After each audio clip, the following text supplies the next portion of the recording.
Mars media நேயர்கள் எல்லாருக்கும் ஜோதிட குருஜியின் இனிய வணக்கங்கள், வாழ்த்துக்கள், ஆசீர்வாதங்கள், நமஸ்காரங்கள். இந்த பதிவில் நம்ம என்ன பார்க்க போகிறோம் அப்படின்னா, சுபக்கிரகம் குரு பகவானின் வக்ர நிவர்த்தி. இந்த குரு பகவான் ரொம்ப ரொம்ப நல்ல சுபக்கிரகம். குருனாலே எல்லாருக்குமே ஒரு மரியாதை வரும், பக்தி வரும். காஞ்சி பெரியவர் அப்படின்னாலே டக்குன்னு நமக்கு ஆட்டோமேட்டிக்காக மனசில் ஒரு பக்தி வந்துடும். குருமகான் ராகவேந்திர சுவாமி, குருமகான் ஷிரடின் பாபா, எந்த ஒரு மகான் அப்படின்னாலும் மேல்மருவத்தூர் பங்காரு அடிகளார், யாராக இருந்தாலுமே ஒரு மகான் அப்படின்னோடனே நமக்கு ஒரு மரியாதை வந்துடும். அந்த வகையில் இந்த குரு பகவான் சுபக்கிரகம் 20/12/2023 அன்னைக்கு வக்ர நிவர்த்தி ஆகி மேஷ ராசியில் முழு பலத்தோடு சஞ்சாரம் பண்ண போகிறார். ஏன்னா எப்போவுமே கிரகங்கள்லேயே பார்த்திங்களா ஏ டீம் பி டீம் இருக்குது. அதை பற்றி தனியாக ஒரு பதிவு அருமையாக உங்களுக்கு சொல்கிறேன். ஏ டீம் அப்படின்னாலே சூரியன், சந்திரன், குரு, செவ்வாய். பி டீம் அப்படின்னாலே சுக்கிரன், புதன், சனி, ராகு. பி டீம் 4 நாள் 8 கிரகம் ஆச்சா. ஒன்று யார்? கேது, நியூட்ரல். ஏன்னா ஆன்மீகம், மோட்சம் எல்லாமே அனுபவத்தை கொடுத்து ஒரு இதை கொடுக்கறது கேது பகவான். ஞானத்தை கொடுக்குறவர் ஞானக்காரகன். அதுக்காகத்தான் விநாயகரை அவரோட தேவதையாக வச்சாங்க. அந்த வகையில் செவ்வாய் இடத்துல இந்த குரு பகவான் இருந்து அற்புதமான பலன்களை கொடுக்க போகிறார். வக்ர நிவர்த்தி ஆகி வக்ரகதியில் இருக்கும்போது யாரால் என்ன செய்ய முடியும்னு சொல்லுங்கள். பலமே இல்லைங்கும்போது அந்த கிரகம் என்ன சுபகிரகமாக இருந்தாலும் சரி, அசுப கிரகமாக இருந்தாலும் சரி, அது என்ன செய்யும்? ஒன்றும் பண்ண முடியாது.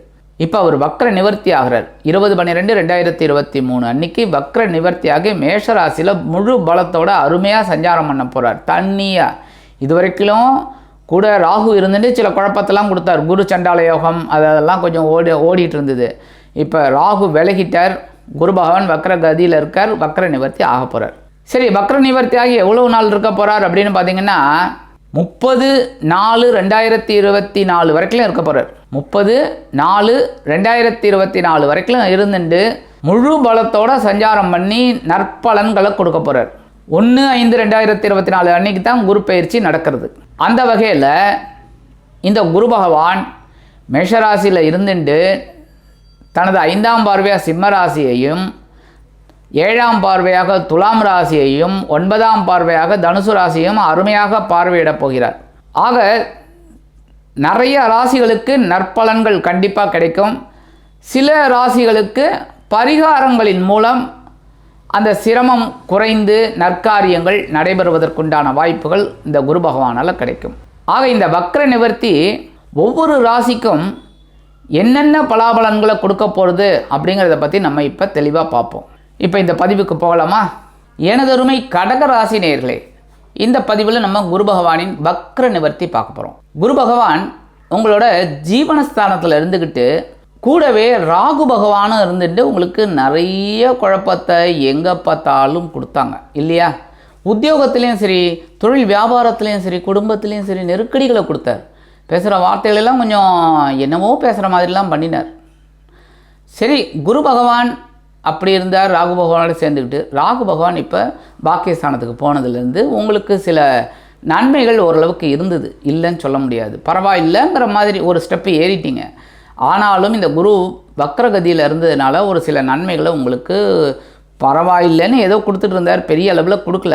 அவர் இப்போ இந்த ஜீவனஸ்தானத்தில் பலமாக சஞ்சாரம் பண்ண போகிறார். 4 மாதம் அற்புதமான பலன்கள் உங்களுக்கு. பரபரப்பாக இருக்கக்கூடிய ஒரு சூழ்நிலைகளை கொடுப்பார். சுறுசுறுப்பாக இருக்கக்கூடிய ஒரு சூழ்நிலைகளை கொடுப்பார். தொழில் வியாபாரத்தை நீங்கள் கவனமாக இருக்கணுங்கிற மாதிரி ஒரு சிச்சுவேஷனை ஏற்படுத்தி கொடுப்பார். அதை கவனமாக நீங்கள் செஞ்சிங்கனாலே அற்புதமான பலன்கள் ஆட்டோமேட்டிக்காக உங்களுக்கு வரும். உடல் ஆரோக்கியத்தில் கொஞ்சம் கவனமாக இருங்க போகிறோம். மற்றபடி உடல் ஆரோக்கியத்தில் நீங்கள் கவனமாக தான் இருக்கீங்க. அதை அப்படியே மெயின்டைன் பண்ணுங்க. கொஞ்ச நாளைக்கு எல்லாம் நல்லபடியாகும். பொறுப்புகள் கூடும். அப்படிங்கிறதுனால பொறுப்பை சிறப்பாக செஞ்சிங்கனாலே உயர்வுகள் ஆட்டோமேட்டிக்காக உங்களுக்கு கிடைக்கும். சாதாரணமாகவே கடகராசி அன்பர்கள் நல்லாவே வேலை செய்யக்கூடிய வாய்ப்புகளை வந்தாலும் தட்டி விட மாட்டீங்க. டக்குன்னு அந்த இதை பிடிச்சிக்கிற மாதிரி அட்டை பூச்சி பிடிச்சிக்கிற மாதிரி டப்புன்னு பிடிச்சிட்டுருவீங்க. அதை அப்படியே பிடிச்சிக்கிங்க, மெயின்டைன் பண்ணுங்கள், சந்தோஷமாக இருங்க. சரியா? பார்வை பலம் அப்படின்னு பார்த்தீங்கன்னா, பார்வை என்றைக்குமே குருவோட பார்வை மாறாது. வக்ரகதியில் இருந்தாலும் சரி, வக்ர நிவர்த்தியானால் இன்னும் நல்லாயிருக்கும் ஸ்ட்ரைட்டாக. அதனால் அந்த குருவோட பார்வைங்கும்போது சூப்பர். உங்களோட தன வாக்கு குடும்பஸ்தானத்தில் விழுறது. தன வரவு நீங்கள் எந்த அளவுக்கு கடுமையாக உழைக்கிறீங்களோ அந்த அளவுக்கு அருமையாக வந்து சேரும். குடும்ப ஒற்றுமை கருதி சில முக்கியமான முடிவுகளை நீங்கள் எடுப்பீர்கள். அது உங்களுக்கு சந்தோஷமான ஒரு வாழ்க்கைக்கு உத்தரவாதம் அளிக்கும். அதேமாரி குடும்பத்தில் நல்ல நல்ல காரியங்கள், மங்கள காரியங்கள், சுபகாரிய நிகழ்ச்சிகள் நடைபெறும். திருமணமாகாத குழந்தைகளுக்கு திருமண யோகம் உண்டாகும். அதை அருமையாக நிறைவேற்றக்கூடிய வாய்ப்புகள் உங்களை தேடி வரும். அடுத்தபடியாக சுகஸ்தானத்தில் விழுறது 4ஆம் இடம். 4ஆம் இடம் அப்படிங்கும்போது தாய் வழி உறவுகள் உங்களுக்கு அனுகூலமாக இருப்பாங்க. உடன் பிறப்புகள் அனுகூலமாக இருப்பாங்க. அதேமாரி சொத்து சேர்க்கை சிலருக்கு உண்டாகும். வீடு மனை வாகனம் வாங்கும் யோகம் உண்டாகும். இல்லைன்னா பொன் பொருள் ஆடை ஆபரண சேர்க்கை உண்டாகும். அதேமாரி உறவுகள் பலப்படும் நேரம் இது. உறவுகள் வந்து உங்களுக்கு ரொம்ப கை கொடுப்பாங்க. நீங்கள் ஒரு ஆனான்னு போட்டு முடிச்சிங்கனாலே போதும், அக்கனாக்கு போயிடுவாங்க. அந்த அளவுக்கு உங்களுக்கு நற்பலன்களை அவங்க மூலமாக கிடைக்கிறதுக்கு நிறைய வாய்ப்புகள் இந்த குருவின் 7ஆம் பார்வையை உங்களுக்கு கொடுக்கும். அடுத்த 9ஆம் பார்வையாக உங்களோட பகைருண ரோகஸ்தானத்தில் விழுறது. அற்புதம். என்ன உத்தியோகத்தில் நீங்கள் கடுமையாக உழைப்பீங்க, அதுக்கு உண்டான உயர்வுகள் உங்களை தேடி வரும். இந்த சம்பள உயர்வு, பதவி உயர்வு எல்லாம் ஆட்டோமேட்டிக்காக வரும். அதேமாரி கொடுத்த கடன்கள் வசூலாகி பரவசப்படுத்தும் கொடுக்கல் வாங்கலில் இருக்கிறவங்களுக்கு.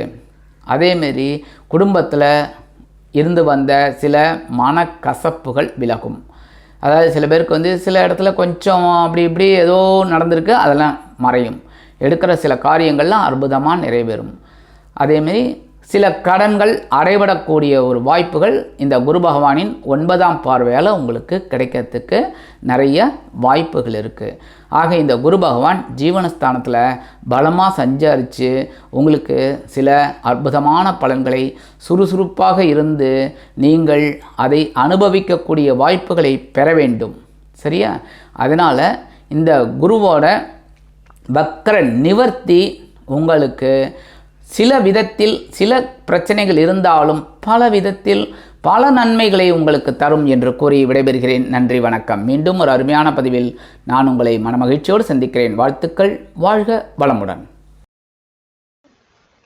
இந்த சேனல் உங்களுக்கு பிடிச்சிருந்தா மறக்காம சப்ஸ்கிரைப் பண்ணுங்க, ஷேர் பண்ணுங்க, லைக் பண்ணுங்க, கமெண்ட் பண்ணுங்க.